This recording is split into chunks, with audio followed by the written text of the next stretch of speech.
Good evening, everybody. I'm Fictional Crystals, and Season 5 is just around the corner.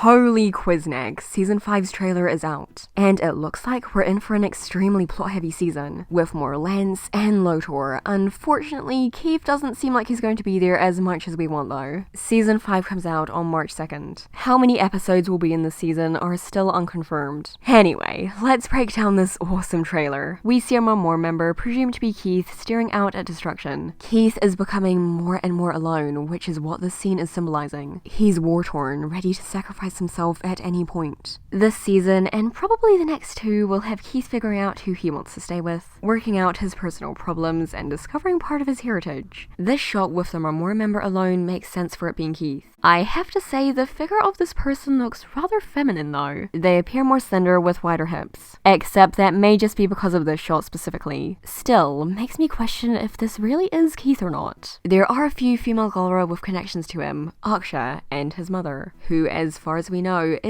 was a Blade of Marmora member. Lotor will be there with the Paladins, and he's been wanting to track down Lotor to find out his plans for a long time. But now Lotor is with the rest of the Paladins. The other Paladins can figure out Lotor instead of him. He's not ready to go back to the team mentally just yet, even if Lotor's there apparently. I'm sure they'll meet sooner or later, just right now he has his doubts. It's going to take some realizations before he's ready to go home. I'm coming home. Naima and Rolo get more screen time, Matt does as well. They're in the middle of a mission/fight. The rebels are heading towards a galra base. At least one of the fights in the trailer is set there. Lance is rightfully weary about Lotor joining the team. Lance becomes the voice of reason, and he doesn't like Lotor. I've went more in depth in previous videos on how the dynamic of Lotor's old team matches up with the dynamic of the Season 1 Paladins, without repeating all of the finer details of what I've said before. Narti matched Pidge, Zethrid and Hunk, Lotor and Shiro, Keith and Aksha, and Allura and Lance. Allura was the one on the team that didn't trust Lotor. She was the one who voiced her concerns to Aksha about him. She was the one who picked up on something about him that the others didn't completely. Lance is like Allura. He'll be keeping an eye on him like she did.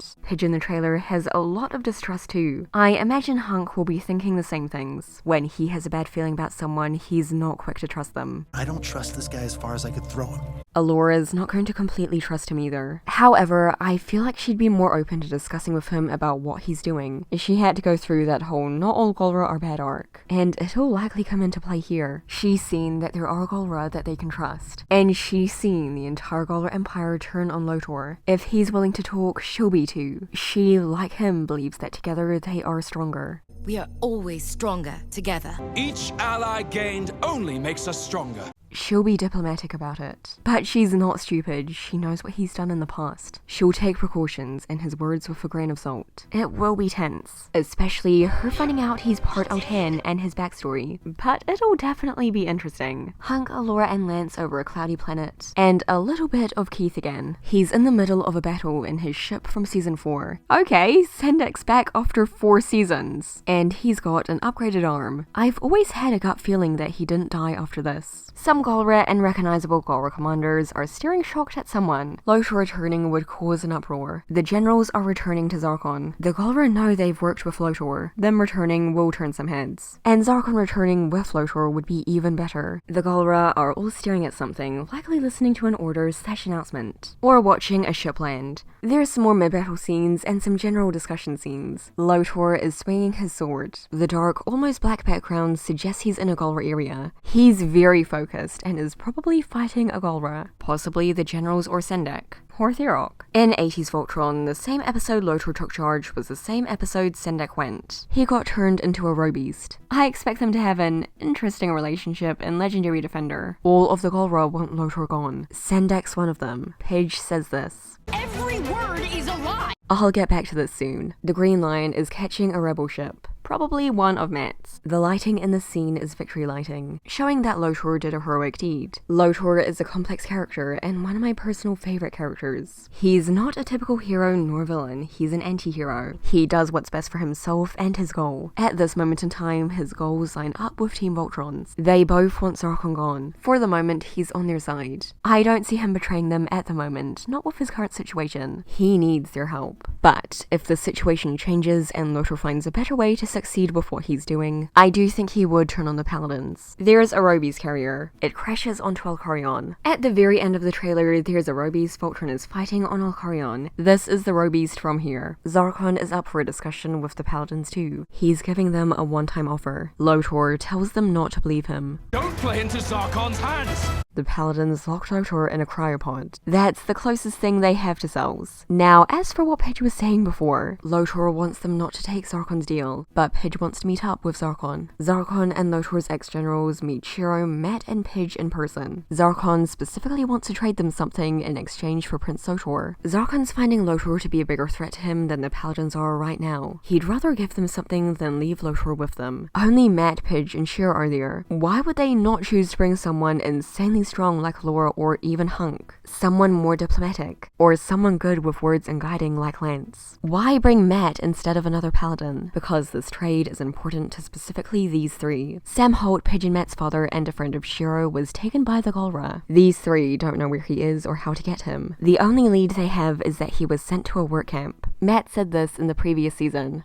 Now all we have to do is find Dad. Now Zarkon is handing Sam over to them, or at least giving them information on him, as long as they give him Lotor. Lotor doesn't buy Zarkon's trade for a minute. He believes they'll hand him over and Zarkon won't even give them Sam. He'll easily turn on them. Family is super important to Pidge and Matt. Pidge typically gets this worked up on the subject of her family. They'd risk it for Sam. The trade, like Lotor thought, doesn't go to plan. They end up getting into a fight. Last year, Azur's voice actress posted a picture of Matt and Shiro fighting together on her Instagram story. Pidge is there too, you can see her Bayard. This scene is from this season. Azur's voice actress is doing a recording in this picture. Azur's in the fight with Matt and Shiro. Pidge is using her Bayard. Matt, Shiro, and some of the generals are behind her. That's Allura, that's Zethrid. Team Voltron and the generals aren't fighting each other in this shot, making me think that there is a bigger threat there to both of them. Perhaps the generals decide that it's better to join Voltron's side in the end. Aksha's Valentine's Day card had this written on it. Who was the one Aksha would follow on the show? Prince Lotor. He's with Team Voltron now. We don't actually see Aksha's face in the trailer. The generals are going to see him again eventually. Right now, they're going through the same thing as him. They're doing what's best for their survival, and in their opinion, that was give themselves up and reveal Lotor's plans. Now, the next part of the trailer has everyone losing their minds. The White Lion is canon. If I remember correctly, I mentioned something about the White Lion in my first Voltron video ever. I think I brought up that there was a 6th lion in this carving. A lot of people in the Voltron Legendary Defender fandom haven't seen much of Voltron Defender of the Universe, the show Legendary Defender is a reboot of. Because not many have seen it, not many know that the White Lion was actually a canon thing in 80s Voltron 2. It wasn't a robot lion though. Allura's mother came to her in her dreams. She told Allura that the White Lion is her father, King Alfor. The White Lion guided her. Unfortunately, the White Lion ended up being a bad thing in 80s Voltron. It was a trick by Hagar. The Secret of the White Lion is one of the better episodes of 80s Voltron, and one of the current crew's favorites. The White Lion was also in the Voltron Robotech comics. This time it wasn't a trick. It was legitimately connected to Alfor, and turned out to be a proper robot lion. Although the White Lion didn't connect to Voltron, they incorporated it into VLD through Allura once again. It's a spirit. If Allura discovered a real robot lion through this spirit, it would solve the problem of too many paladins, not enough lions. Allura could have white, Shiro stays in black. Pidge and Hunk stay the way they are. Keith returns to red, and Lance returns to blue. When Lance said that she's the heart of Voltron, he wasn't wrong whatsoever. This is the heart of Voltron, and herself, and it's her link to Alfor. Her connection to Voltron's creator, combined with her Altean magic, allows Voltron's heart to manifest in her. Alfor connected the castle and the lions to Allura's life force. King Alfor connected the lions to Allura's life force. This is her creature, her guide, and what's left of Alfor. She's scared of it here because she doesn't know what it is yet. I'd be a little disappointed if it turned out to be a trick by Hagar like it was in 80s Voltron. It's possible, but something more like the old Voltron comics would be more satisfying. The dark creatures in their quintessence corrupted Hagar and Zarkon. The quintessence of the lions will enhance Allura in a good way. Lance is improving his skills. He's up against that robeast. Whenever a character goes all anime like this in their lion, it's because there's about to be a power move. That's definitely Lance and the lion, not Keith. I know him being colored red might confuse some people. You can hear him yell.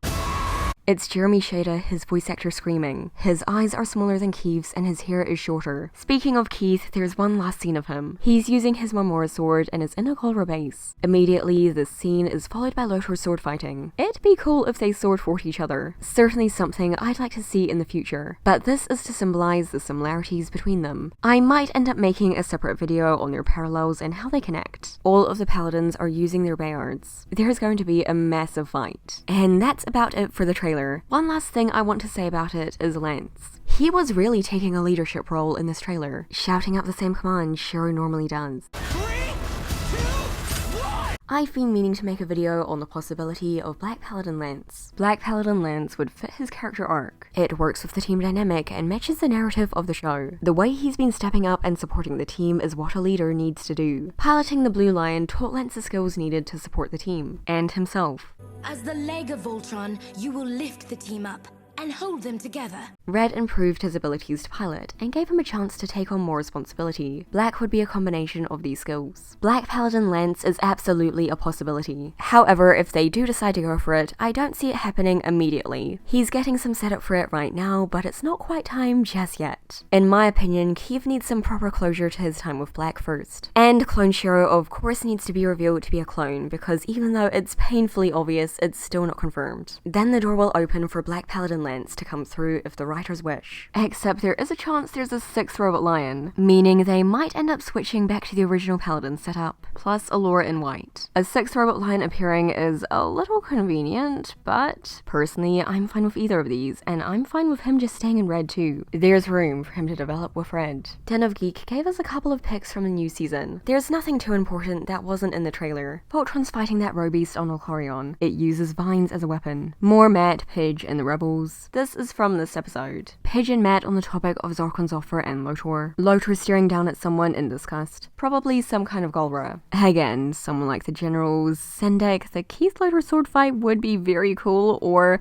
hey, maybe he's figured out Shiro's a clone. Thurok is not dead. His story needs closure. At some point, he'll most likely appear again. His life ended up spiraling downwards because of Lotor. Their beef with each other isn't over, and Hagar's got things to do with him. If she can't get anything out of him, she'll put him to good use. The lighting is the same as it was in this scene of the trailer, and these scenes. You'll notice that they're outside in this scene too because of the clouds. I presume these are from the same episode. Pidge, Hunk, and Allura are looking in the direction of the screen. Matt, Shiro, Lotor, and obviously Keith aren't in the shot. They're looking at an ally. A bright white light is sucking up everything. This could be around the time Allura unlocks her white lion ability. This seems like a big deal. The setting is right. Lance saying something cheeky to Allura. Shiro talking about what to do with their current situation. Hagar about to use her powers. And finally, Keith looking shocked. He's in the same place as he was in one of the trailer scenes. It looks like he's just found out something. He appears to be staring up at someone. Likely a galra once again, an important one. Someone he presumed dead, such as Sendek.